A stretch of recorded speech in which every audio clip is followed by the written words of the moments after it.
हम पढ़ रहे थे मनुष्यों में हीमोफीलिया की वंशागति, है ना।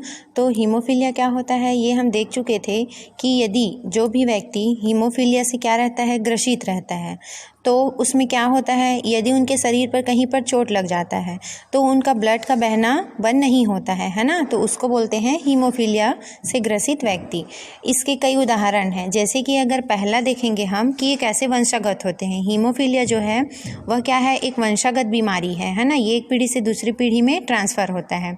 तो यहाँ पर एक कंडीशन होता है कि यदि हम सामान्य पुरुष व वाहक स्त्री, मतलब वाहक स्त्री का मतलब क्या होगा कि वह स्त्री में जो मतलब हीमोफीलिया रहेगा, जो जीन हीमोफीलिया नामक जो जीन है वह क्या रहेगा, अप्रभावी होते हैं। हीमोफीलिया जो जीन होते हैं वो क्या होते हैं, अप्रभावी होते हैं। इसीलिए जिसमें क्या होगा, यदि वह स्त्री वाहक है ना, तो एक प्रभावी होता है और एक अप्रभावी। तो अप्रभावी ही क्या होता है, हीमोफीलिया होता है। तो वह ग्रसित नहीं होगी वाहक स्त्री, लेकिन वह अपनी अगली पीढ़ी में हीमोफीलिया को पहुंचा सकती है। तो ऐसी स्त्री को वाहक स्त्री कहा जाता है। तो यहाँ पर यदि सामान्य पुरुष रहेगा और वाहक स्त्री का यदि शादी कर दिया जाए, विवाह कर दिया जाए, तो उससे जो संतान उत्पन्न होगी वह किस प्रकार की होगी।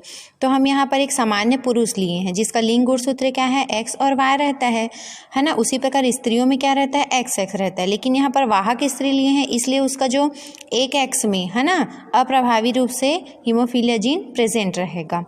तब यदि इन दोनों का क्रॉसिंग होता है तो उसमें क्या होते हैं, जो लड़की पैदा होगी है ना, वो क्या रहेंगी, कैरियर, वाहक होती हैं। लड़के क्या होंगे, पूरी तरीक़े से हीमोफीलिक हो जाते हैं, क्योंकि लड़कों में जो एक्स रहता है और जो हीमोफीलिया है वह एक्स ही गुणसूत्र पर स्थित होता है। अब यहाँ पर एक्स है और वाई पर वो नहीं पाया जाता, इसलिए जो उनका संतान होगा, जो लड़का रहेगा है ना, सन, वो क्या रहेगा, हीमोफीलिक रहेगा। उसी तरीक़ा से जो फिर से अगर डॉटर है तो वो नॉर्मल भी हो सकती है ना। मतलब यहाँ पर 50-50% का चांस रहता है कि लड़कियां हैं तो वाहक भी हो सकती हैं और नॉर्मल भी हो सकते हैं। उसी तरीक़े से जो लड़के होंगे वो एक तो हीमोफीलिक होंगे और या तो फिर नॉर्मल हो सकते हैं।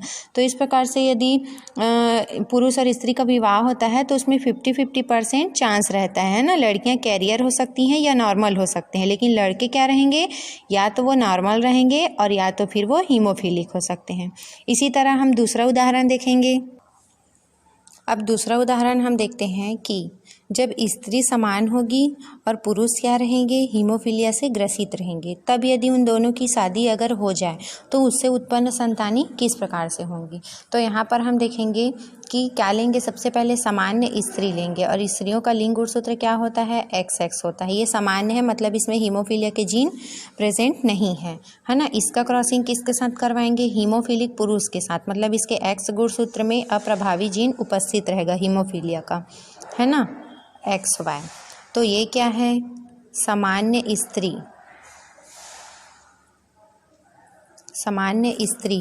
है ना। ये क्या है, हीमोफीलिक पुरुष है, हीमोफीलिक पुरुष। यदि इन दोनों का क्रॉस कराया जाता है तब इसमें क्या होता है ना।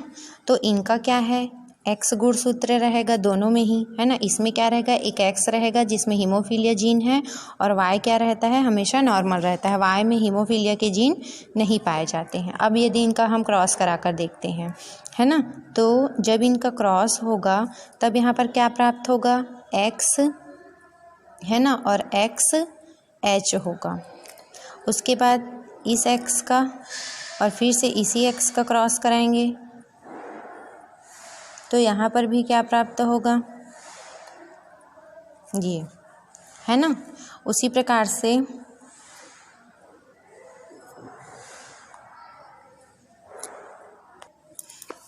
तो यहाँ पर क्या दिखाई दे रहा है कि दोनों में क्या है, वाहक स्त्री ही पैदा हो रहे हैं ना, क्योंकि यहाँ पर जो स्त्री है वो क्या है, सामान्य है। लेकिन पुरुष का यदि एक्स जो हीमोफीलिया से ग्रसित है तो इसका एक्स अगर इसमें भी आएगा इसमें भी आएगा, तो ये दोनों क्या है, कैरियर है। उसी तरीक़े से यदि वाई गुणसूत्र के साथ यदि क्रॉसिंग ओवर होता है तो एक्स और वाई क्या बनाते हैं मिलकर, है ना, मेल बनाते हैं। इसमें भी एक्स यदि वाई के साथ यदि क्रॉस होता है तो यहाँ पर भी क्या बनता है, एक्स वाई बनता है। तो आप यहाँ पर देख सकते हैं कि एक्स एक्स, लेकिन इसमें हीमोफीलिया है, इसमें भी हीमोफीलिया है, तो यहाँ पर क्या बन रही है, फीमेल है ये, है ना। तो फीमेल क्या है यहाँ पर, ग्रसित है ना, जो कि कैरियर का काम करते हैं। यहाँ पर एक गुणसूत्र क्या है, स्वतंत्र है, और एक गुणसूत्र में हीमोफीलिया है, लेकिन यह अप्रभावी रूप से रहता है, इसीलिए प्रथम पीढ़ी में अपना लक्षण नहीं दिखाएंगे। इसीलिए यहाँ पर जो फीमेल है वो क्या है, कैरियर होंगी। और यहाँ पर क्या है, मेल है, तो जो संतान मेल उत्पन्न होगा, है ना, मेल संतान उत्पन्न होगा, वो क्या रहेगा, नॉर्मल रहेगा। तो इस प्रकार से इसका रिज़ल्ट क्या दिखाई देता है कि इसमें रिज़ल्ट आता है कि जो फीमेल होंगी, है ना, फीमेल इसमें क्या रहेंगी, 100% क्या रहेंगी, कैरियर रहेंगी, वाहक रहेंगी ये, है ना, इसको क्या बोलते हैं, वाहक। और जो मेल उत्पन्न होंगे, यानी कि जो लड़के अगर उत्पन्न हुए, है ना, इन दोनों का जब विवाह होता है तो जो लड़की, यदि लड़की संतान हो रही है तो वो 100% कैरियर रहेंगे, और यदि मेल उत्पन्न हो रहे हैं तो वो 100% क्या रहेंगे, नॉर्मल रहेंगे। तो इस प्रकार से जब अगर पुरुष हीमोफिलिक होता है ना, और स्त्री यदि सामान्य है, तो उसमें जो लड़की पैदा होगी वो हमेशा क्या रहेगी, वाहक होगी, वो अपने अगले जनरेशन में हीमोफीलिया को प्रदर्शित कर सकती है। लेकिन जो पुरुष होंगे, है ना, मतलब जो लड़के संतान उत्पन्न होंगे, वो हमेशा क्या रहेंगे, नॉर्मल रहेंगे। इसी तरह हम अगला उदाहरण देखते हैं। अब अगला कंडीशन देखेंगे कि जब वाहक स्त्री की शादी हीमोफिलिक पुरुष से हो, इसमें क्या था, स्त्री सामान्य थी, लेकिन यदि वाहक स्त्री और हीमोफिलिक पुरुष का यदि विवाह होता है तो उनमें कैसे जीन का ट्रांसफ़र होगा। तो हम यहाँ पर क्या ले लेंगे, स्त्री क्या रहेगी, वाहक होती है, मतलब उसके एक गुणसूत्र में क्या रहेगा, हीमोफिलिक जीन प्रेजेंट रहता है। तो इसका क्रॉस किससे कराएंगे, हीमोफिलिक पुरुष से कराएंगे, ये इस तरीक़ा से, है ना। तो ये क्या है, कैरियर वुमेन है, और हीमोफिलिक क्या है,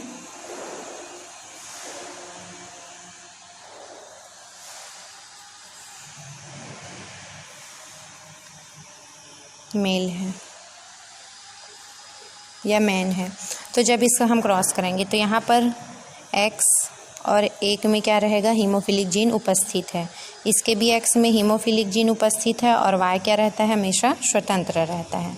तो इसमें देखते हैं हम कैसे क्रॉसिंग होता है। यदि क्रॉस के समय फीमेल का एक्स गुणसूत्र और मेल का एक्स गुणसूत्र यदि मेल होता है ना, यदि संलयित हो जाता है, तब यहाँ पर क्या होगा, इसका एक्स और इसका हीमोफिलिक एक्स एच, मतलब इसमें हीमोफीलिया के क्या रहेंगे, लक्षण दिखाई देंगे। तो ये कौन सी संतान बनेंगी, तो ये बनेंगे फीमेल, लड़की है, एक्स एक्स है, लेकिन कैसा रहेगा, ये कैरियर रहेंगी, कैरियर होंगी ना, क्योंकि इसके एक जीन में क्या है, अप्रभावी रूप से हीमोफीलिया का जीन प्रेजेंट है। अब यदि फीमेल का एक्स एच वाला गुणसूत्र यदि संलयित होता है किसके साथ, मेल के एक्स के साथ, तो जब इसका हीमोफिलिक वाला एक्स और इसका हीमोफिलिक वाला एक्स, है ना, तो दोनों में क्या है, हीमोफीलिया के जीन प्रेजेंट है। मतलब यहाँ पर जो फीमेल होगी वह कैरियर नहीं होगी, वह क्या रहेगी, हीमोफीलिया से ग्रसित रहेगी, है ना। तो यहाँ पर का जो फीमेल रहेगी वो क्या रहेगी, हीमोफीलिया से पीड़ित रहेगी।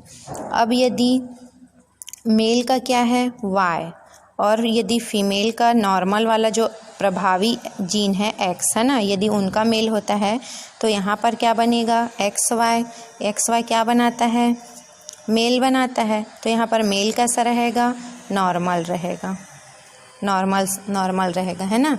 अब यदि इसका वाई और हीमोफीलिया से ग्रसित एक्स का यदि जब क्रॉस होता है तब यहाँ पर एक्स में हीमोफीलिया के जीन प्रेजेंट रहेंगे, है ना। तो यहाँ पर जो मेल है, एक्स वाई मेल है, लड़का बनेगा, तो जो मेल रहेगा वो क्या रहेगा, हीमोफीलिया से ग्रसित रहता है, इस प्रकार से, है ना। तो इसका रिजल्ट किस प्रकार निकल रहा है, देखिए क्या क्या बना। एक लड़की कैरियर हो सकती है और एक क्या हो सकती है, हीमोफिलिक से ग्रसित हो सकती है। मेल क्या रहेगा, या तो नॉर्मल हो सकता है या तो हीमोफिलिक हो सकता है ना। तो यहाँ पर 50-50% का क्या है, चांस होता है। तो वाहक स्त्री और हीमोफिलिक पुरुष के विवाह के दौरान इसका रिजल्ट क्या आएगा कि जो लड़के उत्पन्न होंगे तो उसमें 50% नॉर्मल हो सकते हैं और 50% हीमोफिलिक भी हो सकते हैं। उसी प्रकार से यदि लड़की हो रही है तो 50% कैरियर भी हो सकते हैं और हीमोफिलिक हो सकते हैं। मतलब यहाँ पर ये प्रदर्शित हो रहा है कि जो लड़कियाँ यदि संतान उत्पन्न होंगी, है ना, वो नॉर्मल नहीं हो सकते, लेकिन लड़के नॉर्मल हो सकते हैं। इसी प्रकार से हम अगला उदाहरण देखेंगे।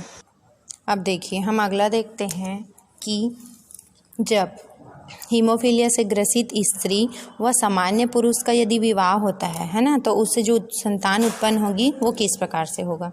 तो हम यहाँ पर क्या ले लेंगे, हीमोफिलिक स्त्री लेंगे, मतलब इसके दोनों जीन में क्या रहेगा, हीमोफीलिया प्रेजेंट रहता है। इसका क्रॉस किससे करवाएंगे, सामान्य पुरुष से करवाएंगे, इसमें हीमोफीलिया के जीन प्रेजेंट नहीं होते हैं। तो ये दोनों कंडीशन में क्या देंगे, हीमोफिलिक जीन ही रहेगा इसमें, है ना। इसका क्या रहेगा, स्वतंत्र रहेंगे, जो लिंग गुणसूत्र है वो स्वतंत्र रहते हैं। तो इसमें क्या होगा कि यदि इनका XH है ना, और यदि पुरुष का X गुणसूत्र क्रॉस होता है तो यहाँ पर क्या बनेगा, जो डॉटर बनेगी, है ना, जो फीमेल होंगे वो क्या रहेंगे, कैरियर होंगे, है ना, क्योंकि यहाँ पर एक गुणसूत्र पर ही जीन है, एक स्वतंत्र है, इसलिए वो कैरियर रहेंगे। यदि फिर से, क्योंकि स्त्रियों में तो दोनों बार क्या रहेगा, जितना बार क्रॉस होगा उतना बार उसमें हीमोफीलिया के जीन प्रेजेंट रहेंगे ही, है ना। अब इनका फिर से यदि X आता है तो ये भी क्या रहेंगे, फीमेल ही उत्पन्न होगा, लेकिन वो भी कैसी रहेंगी, तो वो भी कैरियर ही रहेंगी, है ना। मतलब यहाँ पर जो फीमेल उत्पन्न होंगे, यदि हीमोफिलिक स्त्री से का विवाह सामान्य पुरुष से हो रहा है तो उसमें जो लड़की उत्पन्न होगी वो हमेशा क्या रहेगी, कैरियर रहेगी। अब यदि Y गुणसूत्र के साथ यदि क्रॉस होता है ना, तब यहाँ पर दोनों ही कंडीशन में जो क्या रहेंगे, मेल उत्पन्न होंगे, क्योंकि दोनों में ही मेल उत्पन्न हो रहे हैं, वो क्या रहेंगे, हीमोफिलिक ही रहेंगे, है ना। मेल इसमें नॉर्मल नहीं हो सकते, वो क्या रहेंगे, सीधा हीमोफीलिया से ग्रसित ही रहेंगे, चाहे पुरुष भले सामान्य ही हो, लेकिन उनकी संतानें हमेशा क्या रहेंगी, हीमोफिलिक ही उत्पन्न होंगी। तो इस प्रकार से यहाँ पर क्या है, 100% क्या होंगी, जो स्त्रियाँ होंगी, है ना, फीमेल यदि डॉटर संतान उत्पन्न हो रही है तो वो 100% वाहक रहेगी, कैरियर, और 100% क्या रहेंगे, हीमोफीलिया से ग्रसित रहेंगे, है ना, हीमोफिलिक रहेंगे। तो इस प्रकार से था ये हीमोफीलिया से कैसे एक पीढ़ी से जो हीमोफीलिया बीमारी है वो कैसे एक पीढ़ी से दूसरी पीढ़ी में स्थानांतरित होती है। ठीक है, अब ये तो हो गया हीमोफीलिया। इसी प्रकार लिंग गुणसूत्र में मैंने बताया था कि लिंग गुणसूत्र में परिवर्तन से 2 प्रकार की बीमारियां होती है। हीमोफीलिया हम पढ़ लिए, दूसरा है वर्णांधता, जिसमें क्या होता है कि व्यक्तियों को रंगों का ज्ञान नहीं हो पाता, और वर्णांधता भी क्या होती है, वंशागत होती है, एक पीढ़ी से दूसरी पीढ़ी में स्थानांतरित होती है। तो आप वर्णांधता को सेम जैसे कि हमने हीमोफीलिया का उदाहरण देखा था, 4 प्रकार से कंडीशन में क्रॉस कराकर देखा था, है ना, तो उनसे जो संतानें उत्पन्न होती हैं, तो इसी तरीक़ा से वर्णांधता को भी सेम इसी प्रकार से वो भी वंशागत होते हैं। तो हीमोफीलिया की जगह आप वर्णांधता करके, है ना, इसको आप खुद से बनाइएगा।